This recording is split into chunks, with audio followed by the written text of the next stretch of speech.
Hello, all. Welcome to the new episode of Cloud Cafe podcast. I'm your host, Gunjan, and Annemieke. so we are here today to talk to our guest, Laurens. He is a cloud consultant. He started as an aerospace engineer, moved into ethical hacking. I don't know how. And now he is leading a team in the US for Xebia Cloud. We spoke about how important it is to have role models in your life, but also if they can help you with your personal development in your career. We spoke about how important it is to not react to everything what's happening in your life. It was very valuable. But before we reveal everything, just watch and listen to the episode. Yeah. Enjoy.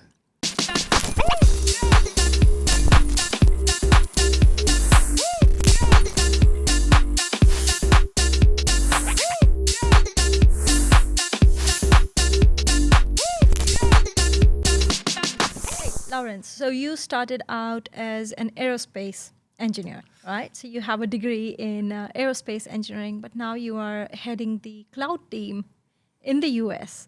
How did you end up doing this?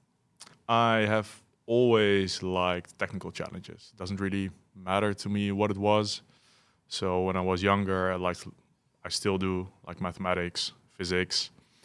I always considered myself not to be smart enough to get a degree in physics. So I decided to do engineering because it's a little bit more tangible. So I decided to do aerospace engineering. Always had a fascination for flying airplanes. Actually wanted to be a pilot, like most young men.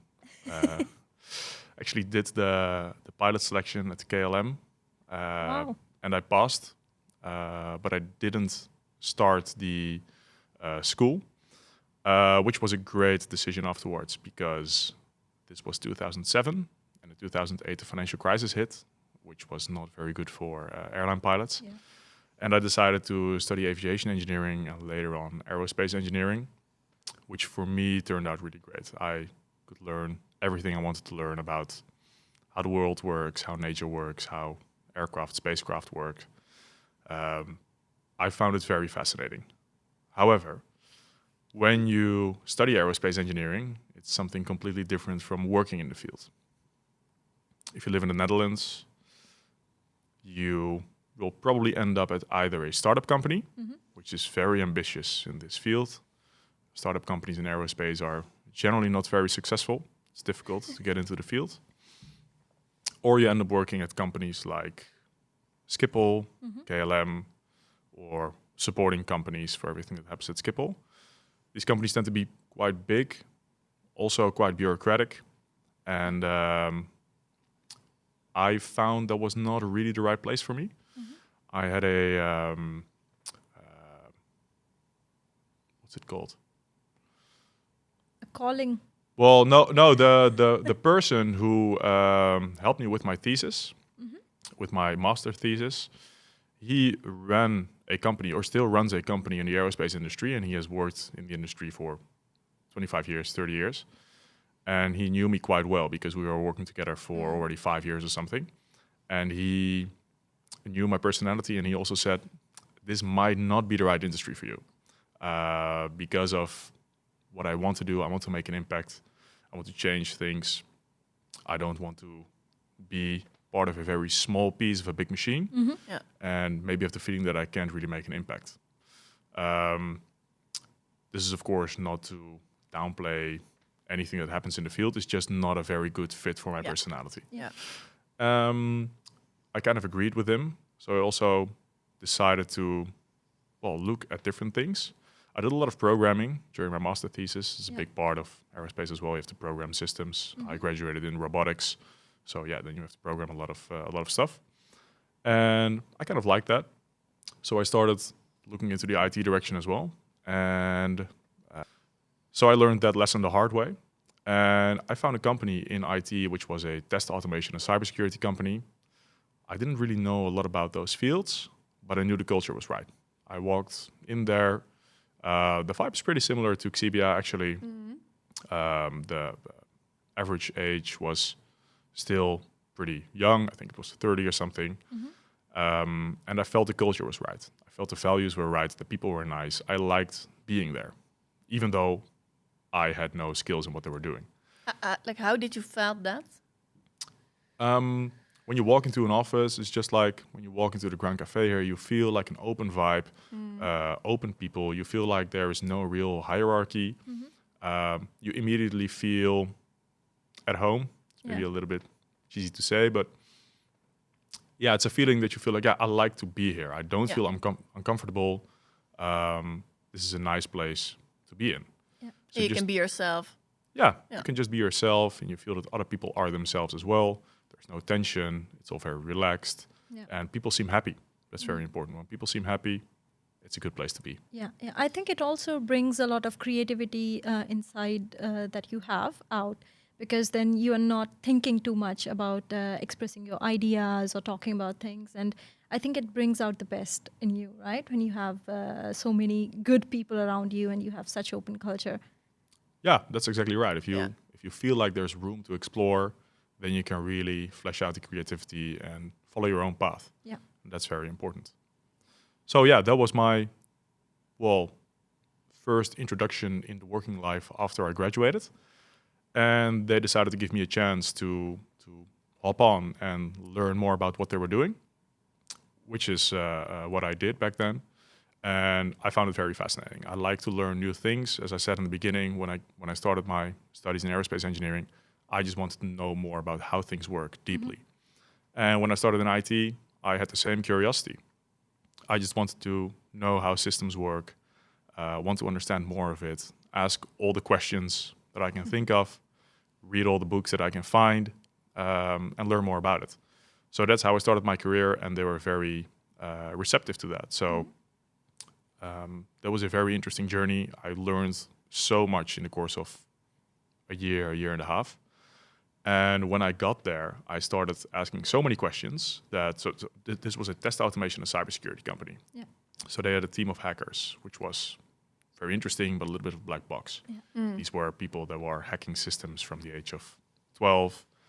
Really, some of the best hackers of the Netherlands worked there.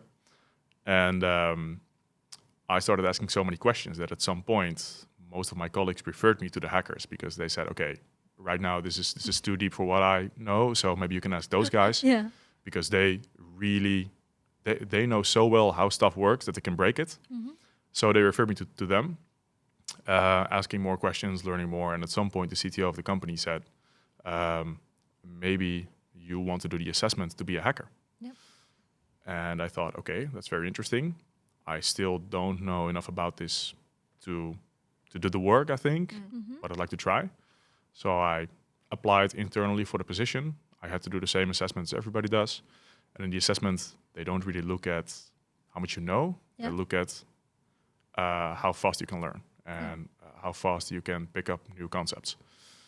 That was successful. So they decided to, for the first time in the history of the company as well, to train somebody to be an ethical hacker. Wow. It took almost 12 months, so it's pretty extensive. But I had the opportunity to learn from the best. I had great people around me, and that really, really helped a lot. It's so important to surround yourself with people that know so much more than you do and that you can learn a lot from and that are very inspiring. And that's really what helped me along and how I learned so much about this new field I knew nothing about 2 years prior. Yeah. So you learned a lot on technical level, but what did you learn about yourself? Because you were quite young still, right? First real job. Yeah, that's right. So what did I learn about myself? I found that my curiosity was not limited to the only fields I was involved in up until that point, but I really like to learn about basically anything that's technical or engineering related. I also found that I was not the typical personality working in that field. If you work with a team of hackers, What do you mean? Just explain. What do you think of when you think of a hacker? Well, I have never met a hacker before, other than you. So I don't know. Maybe someone sitting in a basement with a hoodie on and and some headphones on, working on a computer. Is that it? Someone who likes to break in. Yeah, like something that I've seen in the movies. Yeah. In terms of looks, it's pretty accurate. I found myself not to be exactly that type of person. I think I'm quite balanced in that I like to be focused on technical challenges, just me and a computer focusing on solving problems. But that's not the only thing I want. I also want to be working with people. I want to talk to people, understand more about what drives people. I have a natural interest in psychology as well. I like to work with people. I think it's very interesting. I think it's also very interesting to look at the bigger picture. So you're not just working as a hacker. You're not just doing your job, but you're trying to solve some kind of problem for somebody. And I found that I also liked to look at the bigger picture a little bit more. And why are we doing these kinds of things? Not just what are we doing and how does it work, but also what are we trying to accomplish? What are the goals? How do we want to move forward? So I think as a person, I found that I did not really fit into any category at that point, which is very interesting to learn. It can be a little bit challenging sometimes because you're trying to find like-minded people. You're trying to find the right people that have the same line of thinking that you have. That turned out to be pretty tricky. So I think I learned that it's okay to not be part of a specific category, to not match your identity with something that you want to be or should be or that other people think you should be. And just to be yourself and develop yourself into your own unique direction. I think that's one of the important lessons I learned during mid-20s. Yeah, and I think you learned it quite early because it takes years and years of effort for a lot of people to identify that, okay, this is who I am and I do not need to just match the vibe with others around me and I do not need to fit in. So that's a very good lesson. And also for the young people who are looking for jobs in IT or cloud or whatever, because a lot of times they do not know which direction they want to go in, and then they find an internship at a company and they try to fit in. Happened with me as well when I started working for the first time. So it's very normal, but it's good to know that you realize this early in your 20s that, okay, this is who I am and I don't need to put in effort to just fit in as a piece of puzzle in something and just be myself. So very good. But going back on your aerospace engineering days, right, you mentioned that you learned coding then, right? So what languages did you learn, and did they help you when you started as an ethical hacker? Because then also you had to code, right? So something that helped you out? So this might be it might seem like a barrier to some people to start working as a software engineer or as a programmer because you've never done anything like it. I think when you have a background in engineering, you always work with mathematical problems, logical analysis, stuff like that. Programming is just another language of doing the same thing. So when I was in university, I'm not sure if this is still hot, but we used a lot of MATLAB, which is not really programming, but it's very functional. You can quickly program something in a relatively easy language.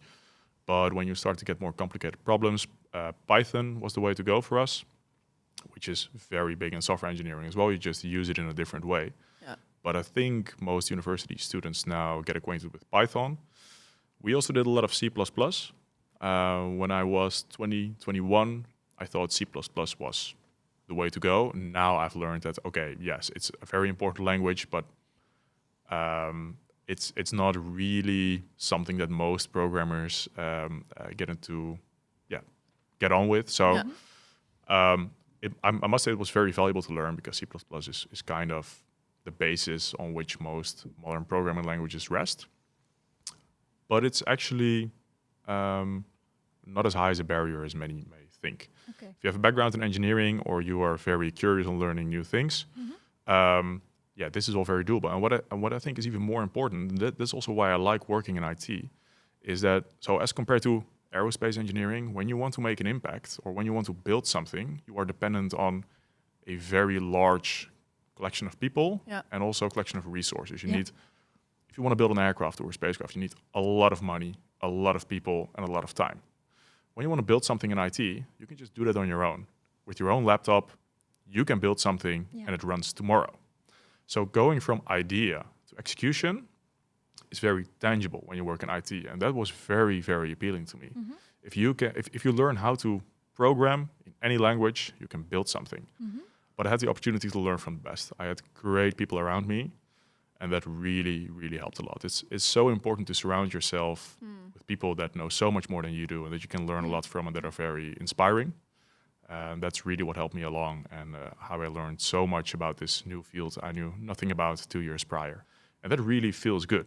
It's really nice to just think of something, let out your creative spirit, and actually build it. Yeah, that was really, really an eye-opener for me, and still is. That's really one of the biggest benefits, I think, of working in IT. Yeah. And how did you can see move? the passion, eh?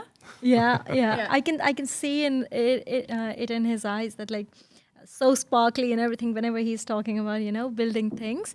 But so how did you move from ethical hacking to cloud?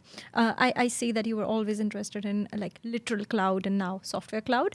But what made you make the switch from ethical hacking and now security as well, cybersecurity? So what happened there? Yeah, that actually closely relates to what I was just talking about. When you work as a hacker, you're not building stuff, you're breaking stuff. Mm-hmm. It can be a lot of fun. It is a lot of fun. It's nice to outsmart systems and stuff like that. But you're not really building something. And that was also something that I missed. I missed building new things, not just breaking stuff, but also being part of building something that is used by many people. So I already felt this during my years as an ethical hacker.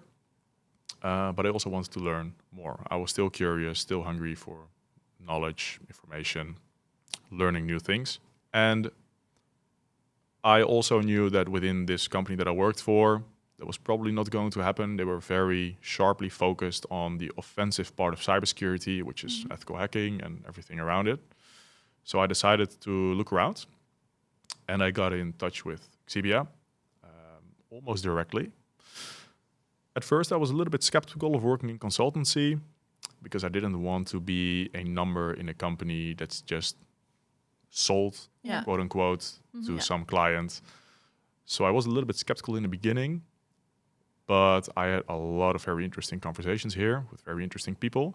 One thing that I noticed was most people that I talked with back then from the Xebia security unit, because that was closest to my area of expertise, all these people knew more than I did. And they knew a lot about areas that I knew nothing about.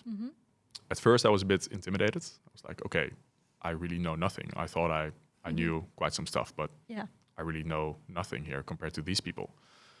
And later, it started to dawn on me that this is exactly the right place to be. You want to surround yourself with people that know more and that know more about stuff that I don't know anything about. That means that I can learn, and that means that I can grow.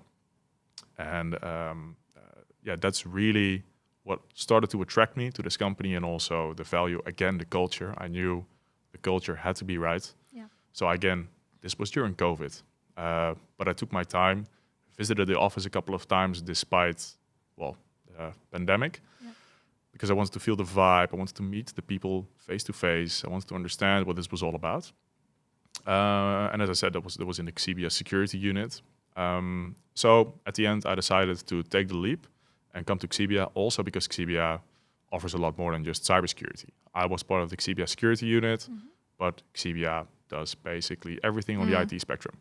So that gave me a lot of opportunity to learn new things and to also branch out into whatever else I would like to do. But has ethical hacking and the work that you did then, right, has it helped you in cybersecurity as well? Yes, definitely. When I started here, Xebia did a lot of defensive security. So it's the other side, is basically building the fortress for clients to make sure that the hackers can't get in. And my way of thinking was always, how can I get in? How can I break through these defensive layers? And that was a very big benefit for me to have that point of view, because these guys were building the fortress, and I was only thinking about how can I break that? And by sharing that knowledge with each other, by sharing my view on how I would break it, they are able to build a better fortress. And also I could use that knowledge to start building that fortress as well. Learning from them, how do you do that? What kind of tools do you use? What are the right things to do? And also, how do you work with these DevOps teams at clients? How do you make security an enabler? This was something that I was never confronted with as an ethical hacker. I was just showing them how I could get in, but I wasn't concerned with how do you grow your team into being more security minded and make security a core part of your team and your organization. And that was very important here. So those were all new things that I could learn. And I was also able to help them by how would a hacker come in, because that was my background. So I was nicely able to combine my offensive security knowledge with what Xebia Security was doing in helping clients build the fortress. Yeah, yeah. And it was also very new for Xebia, right? To work with someone who has a hacking background, ethical hacking background. Yes, there were, I think, a few people in the past who had this background as well, but maybe one or two. Now there are a few others as well. But yes, this point of view was relatively new to them. And also Xebia has not been a big player on the offensive security world, and still is not, because it's a different business than consulting. So it's interesting to take that viewpoint, bring it in here, and help what Xebia is doing on the area of security. Yeah. Every next step sounds in a natural way a good next step for you. So your first job after your internship, your second job. Did you had any role models or supporters or coaches around you which helped you with thinking about the next step, or did you do the reflection on your own? So I have a lot of good friends who don't work in the same area as I do, but it's good to talk to people who know you very well. Yeah. To think about, hey, what will be a logical next step? The CTO of the previous company I worked for was a very good coach to me in guiding me in how to develop myself, find next steps, etc. My graduation teacher from still the aerospace engineering university is also still in my life and also helps me guide on the right path. But also, so I'm going to steal this quote. You can't connect the dots looking forward. You can only connect the dots looking backward. Yeah. As you explained it right now, it seems logical, the steps I've made. But back then, to me, it sounded like I was all over the place. Oh, yeah? I was first doing aerospace engineering. Now I was working in IT. Suddenly I'm working as a hacker, but I'm in between all these people who have been doing this for 15 years already. And I'm just, doing this right now. Then I went to Xebia and, well, as we'll get to, now I'm in the cloud business. So to me, it sounded like, what am I about? I'm all over the place. Yeah. It's only looking backwards that you think, there is a story here. Exactly, sort of red line. Yeah, but that's only possible in hindsight. I did not feel that way when I was making these Decisions in my life, And so, like, what kind of questions, because, you talk about role models, indeed, friends, you have people around you which are helping you when you need to make a decision like this. And they also don't know what is the best step for you, but still they help you. What kind of questions or what are they doing to help you to make a good next step or the best next step? What are they asking? Yeah, what kind of questions do you ask them, or what kind of questions do they have for you? Yeah, so when you do that, it's important to be comfortable being vulnerable. So you have to ask somebody, what would you hire me for? Yeah. For example, what do you think are my best qualities? And you might get an answer that's not in line with how you see yourself. Yeah. But it's important to take that into account. Yeah. Because sometimes they may be right. They might see things that you don't see yourself. They might spot weaknesses that you haven't seen yourself. So it's important to ask these reflective questions and ask how other people see me, work-wise, but also privately, personality. When you surround yourself with people at work and you ask them, you'll probably get a much more professional answer. When you ask your best friends, you will get an answer that's more in line with who you are as a person. And your talents. And exactly. Yeah. So it's important to combine those two, because neither has the complete picture. Yeah. My colleagues know me in a way my friends don't, and vice versa. So it's important to ask these kinds of questions, but also to reflect on yourself. And sometimes I just make a list, like, what do I like to do? Like, in my job today, what kinds of things do I like? But also, what kinds of things do I not like?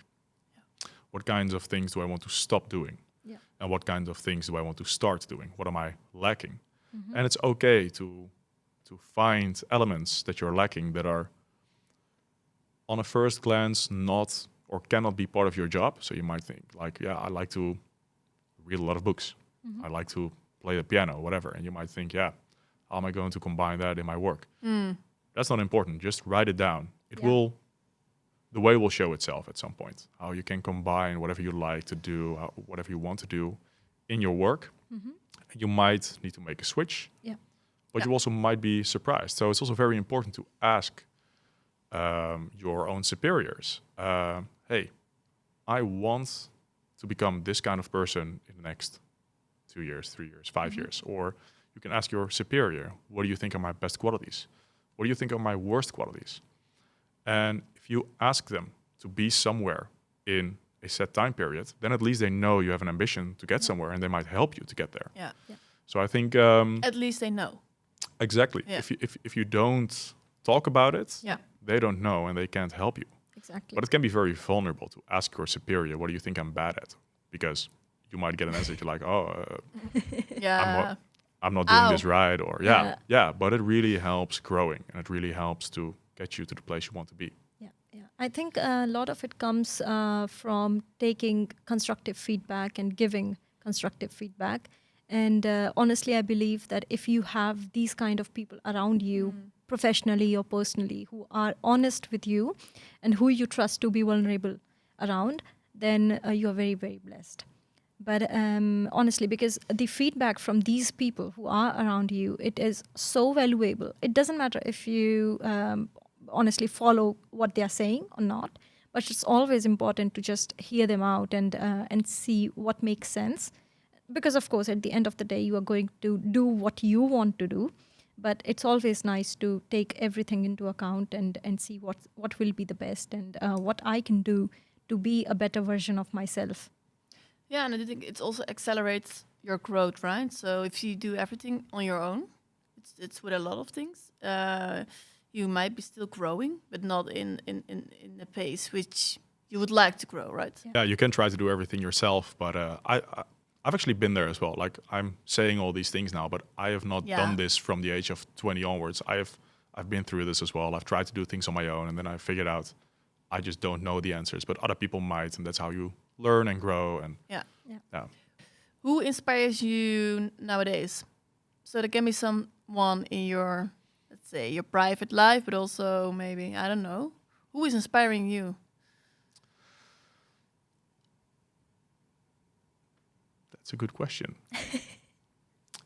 My girlfriend inspires me. Yeah? Yeah, she is very strong in areas where I'm not as strong. Like? Psychology, for example. I find it very interesting, but I think I've read a lot about it, but it's different reading about things and applying things in your own life. Also, something that I find very important is mindfulness, being very mindful in your own life. I do think I'm pretty bad at it by nature, and she's very good at it by nature. So I like to be better at it, but I realize that I'm not that good.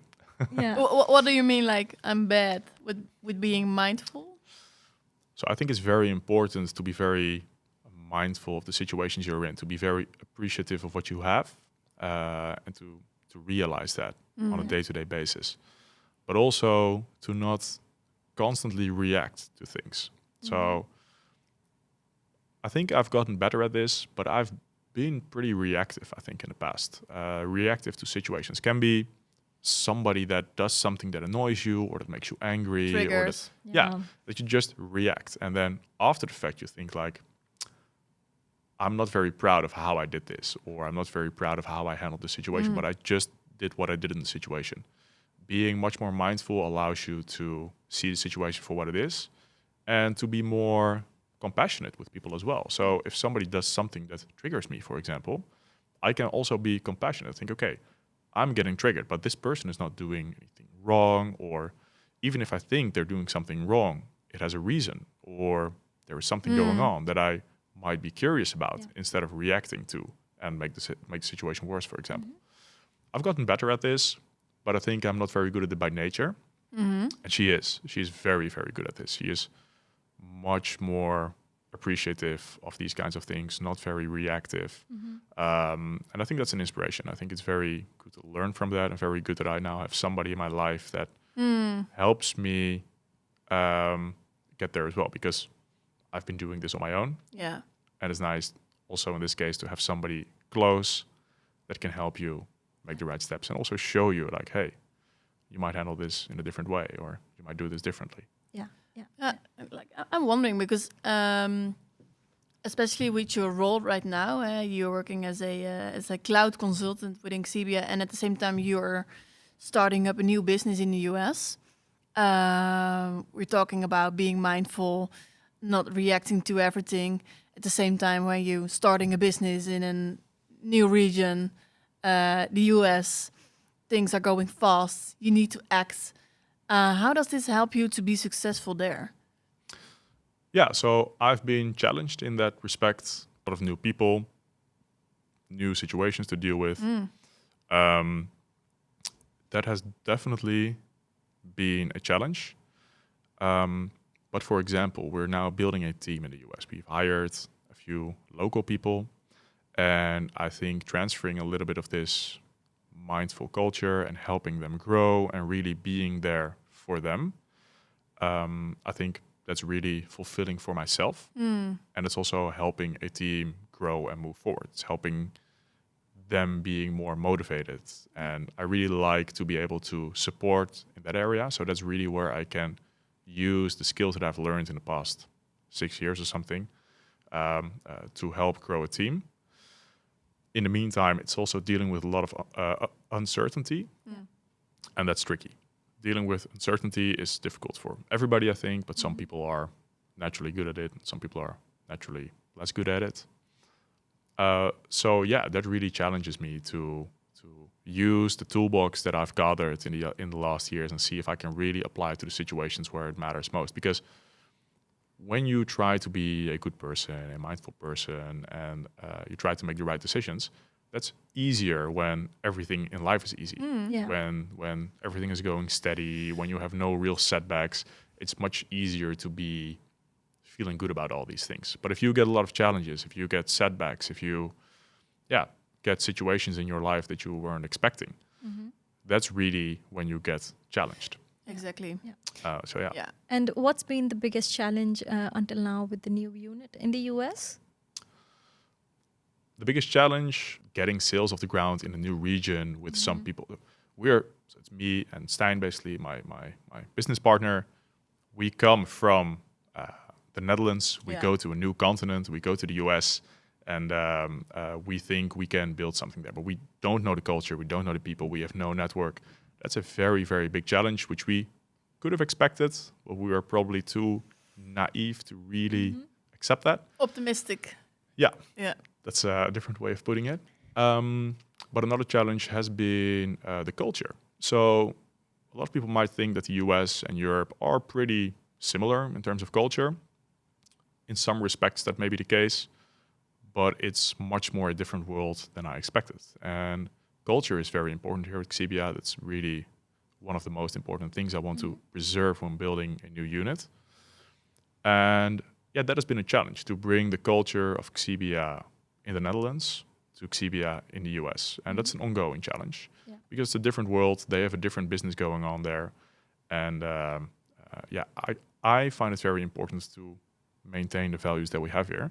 But it's also important to be respectful to the way of working in a different continent. They also have different values there. And we can't just come in there and think that whatever we think is important is better or anything. We have to respect what's valued in the US, but also maintain the DNA of Xebia. Finding the right balance in that, that's a challenge, but also very interesting. What has been the biggest difference that you have felt in the values of your values or the values of people from the Netherlands and the values of people in the US? I think in the Netherlands, we are looking for a much more balanced life. We are looking for happiness in different ways than I think in general we see in America.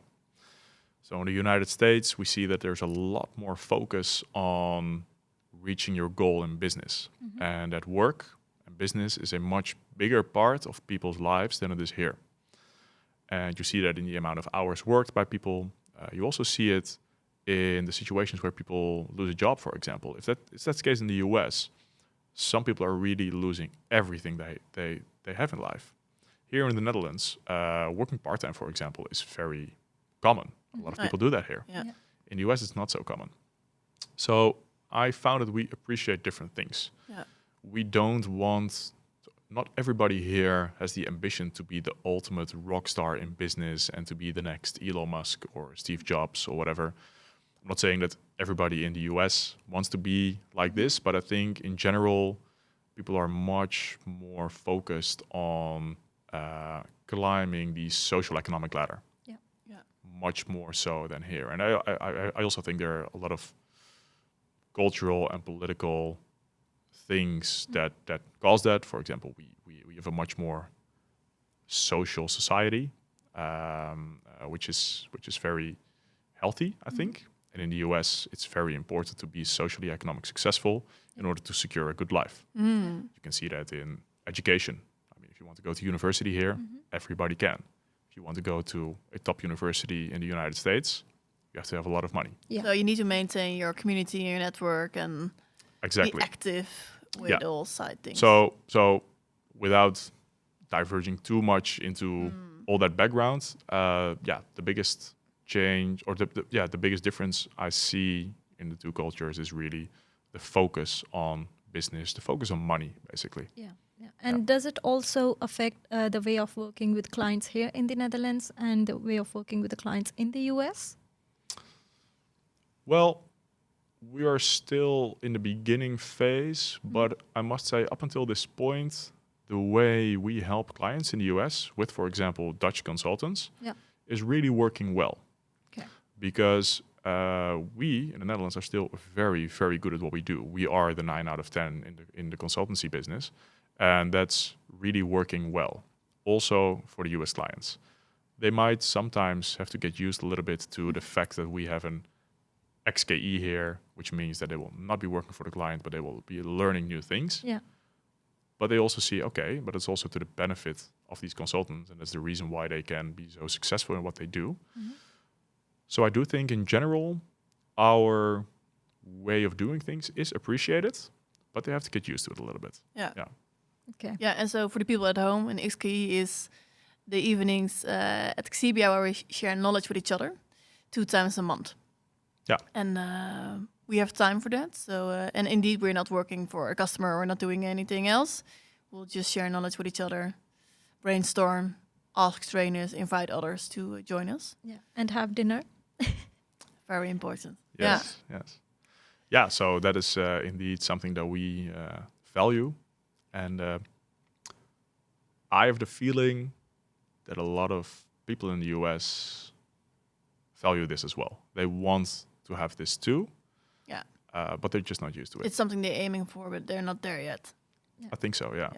Yeah. With my limited view of what's going on there. So I don't know everything about it, of course. But hey, coming back to your cloud consultant role, right? So you were an aerospace engineer, then you became an ethical hacker, right? You started working in IT, and now you are in cloud, even leading a team in the US, right?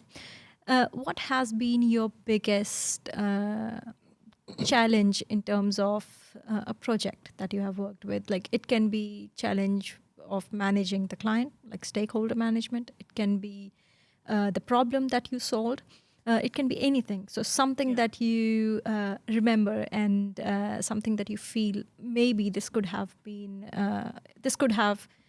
better. So I could have done better at this. There were 2 things that were very challenging for me starting out as a consultant, working for clients here. First is the well-known imposter syndrome. So because you surround yourself with a lot of very knowledgeable people and very skilled people, you easily get the feeling that you're not good enough or that you shouldn't be here. I was comforted by the fact that I learned that everybody here has the same feeling. So I was like, okay, I'm not the only one. Once which you is know. good. Yeah. Once you know, you can kind of put it in perspective.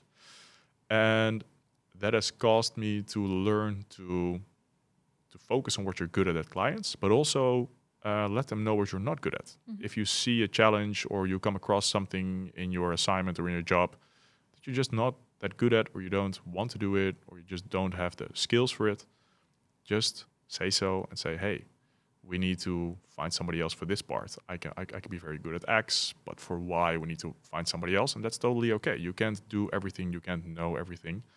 But because of the nature of the assignments that we often do, you have to find your own course within a client. Yeah, and role.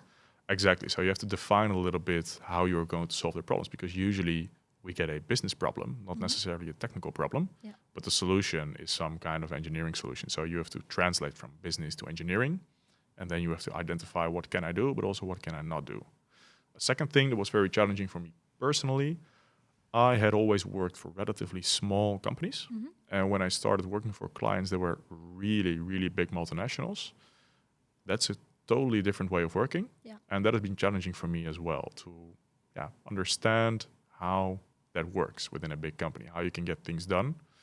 And how different that is from a small company. So these were the biggest challenges for me. Do you have any tip for our viewers? So our viewers can be people who are already in cloud, people who are software engineers, aerospace engineers, anyone who want to start working in cloud, or maybe students who are looking forward for a job in software engineering or cloud. So any tips for them? Yes. So what I have been trying to do right now when finding new people in the US as well, so I've hired also in the Netherlands for clients.